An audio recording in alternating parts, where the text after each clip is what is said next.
Good, happy Sunday morning and happy Easter, everyone. And also, today is the last day of March. Tomorrow will be April. Welcome to your Sunday morning edition of WRMK News 12 Morning Newscast. It's March 31st, 2024. We have a lot of news to get to this Sunday morning, so let's get started right now. I'm Riley King, and let's begin with your newscast. First up, let's take a look at that weather and see what the weather looks like right now.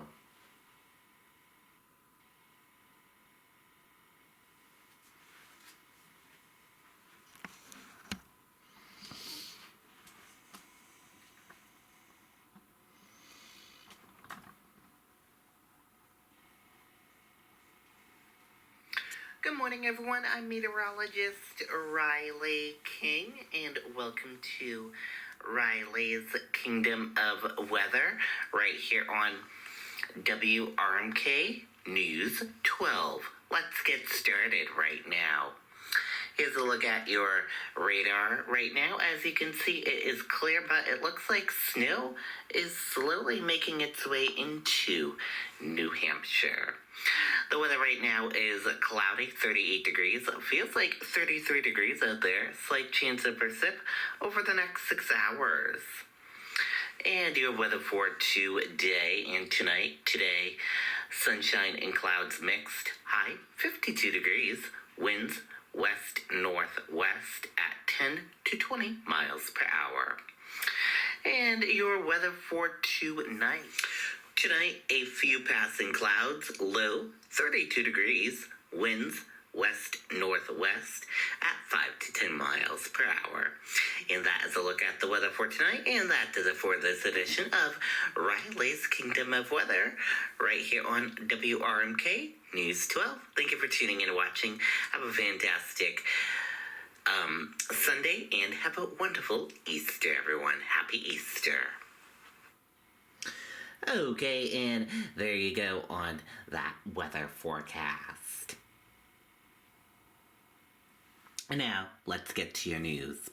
First up, crews work to put out active fire in Lee, authorities say. Let's take a listen to that report from WMUR News 9.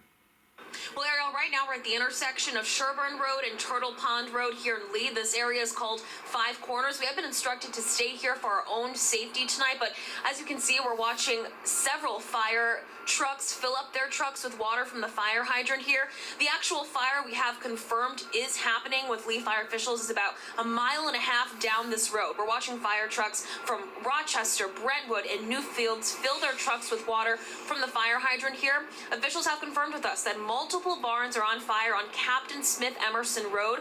Police here are directing traffic, incoming cars away from this area, telling people to turn around, letting them know the road up ahead is not accessible at this point because these fire trucks, again, are coming back and forth every few minutes to fill up. Again, we've been asked by police to stay put at this intersection. They say it's too dangerous for us right now to move up the street, but it's a very active scene here at Sherburne Road and Turtle Pond Road. We are going to try to get a little bit closer if police let us, if it continues to be an active scene here, but we're going to keep you all updated as we learn more tonight about this fire. We're live in Lee. Imani Fleming, WMUR News 9. Okay, and there you go on that report.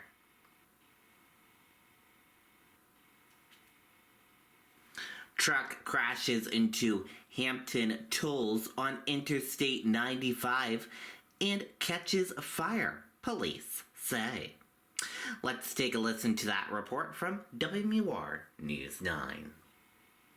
Look at this. I-95 in Hampton is cleared tonight after this. A pickup truck burning out of control after state police say it hit a concrete slab at the tolls and then went airborne. The driver, Patrick Drones of South Portland, Maine, was seriously injured. His passenger is under 18 and was not hurt. State police say he suddenly changed lanes and hit a concrete barrier next to a toll booth. The person in the booth was not hurt. State troopers responded to the tolls a little after 4. That pickup truck was burning when they arrived, and fire crews were called to the scene to put it out.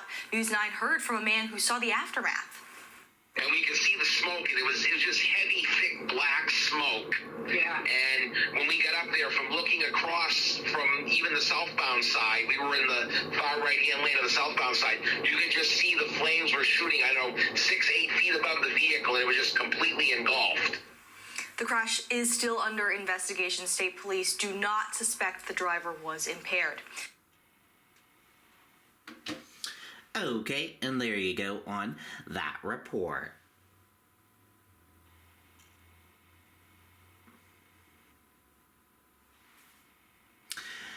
Exeter Select Board approves robotic lawn mowers for Parks and Recreation Department.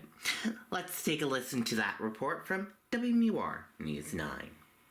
We do have a lot of park maintenance, and with two guys, it's kind of hard to get to when they have to mow for 40 hours a week. The Exeter Parks and Recreation Department is bringing in 7 new mowers to help with brickyard and recreation parks.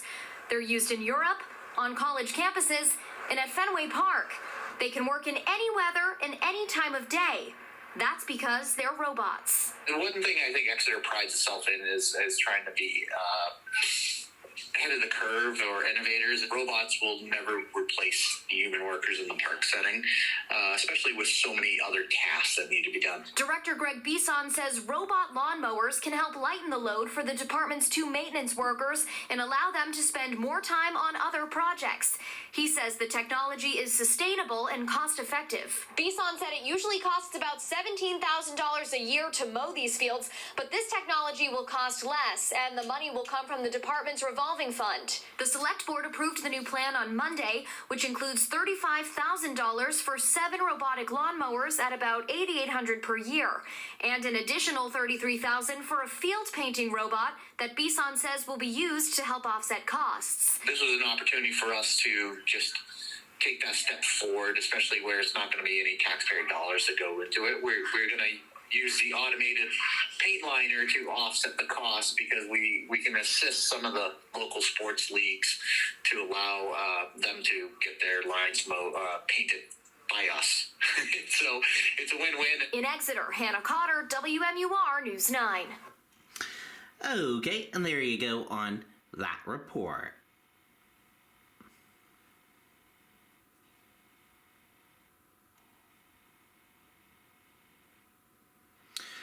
Around the clock, salvage efforts underway in Baltimore. Let's take a listen to that report from ABC News.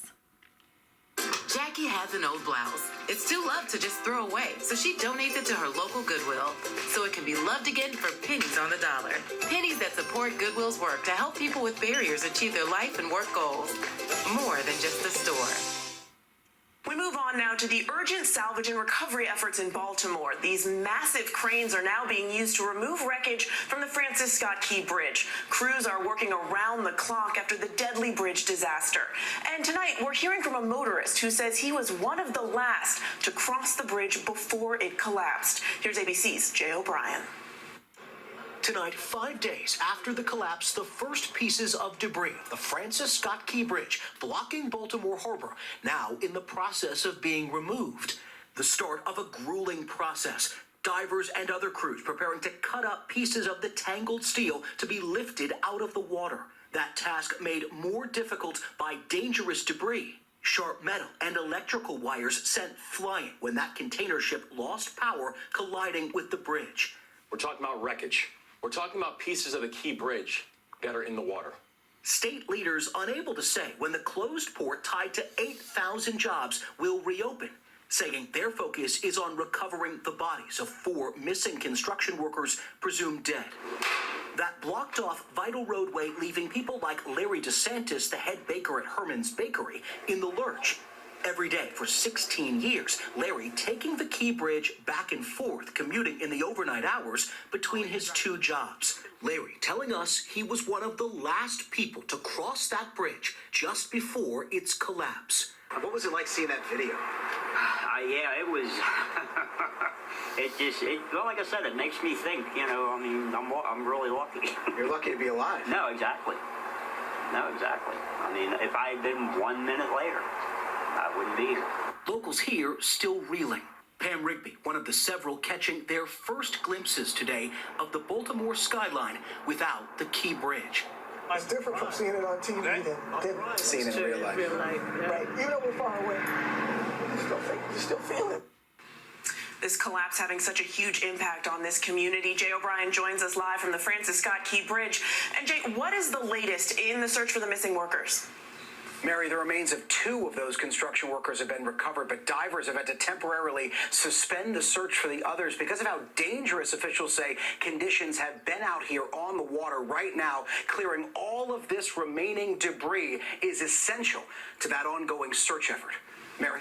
And we, of course, are thinking of their families tonight. Jay, thank you. And tune into This Week tomorrow morning. Martha Raddatz speaks with Maryland Senator Chris Van Hollen about those recovery efforts in Baltimore.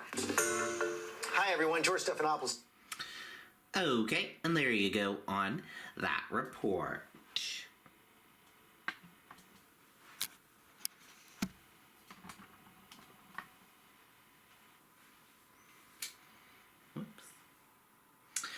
The Holistic Pet in Bedford hosts the 5th annual Doggy Easter Egg Hunt.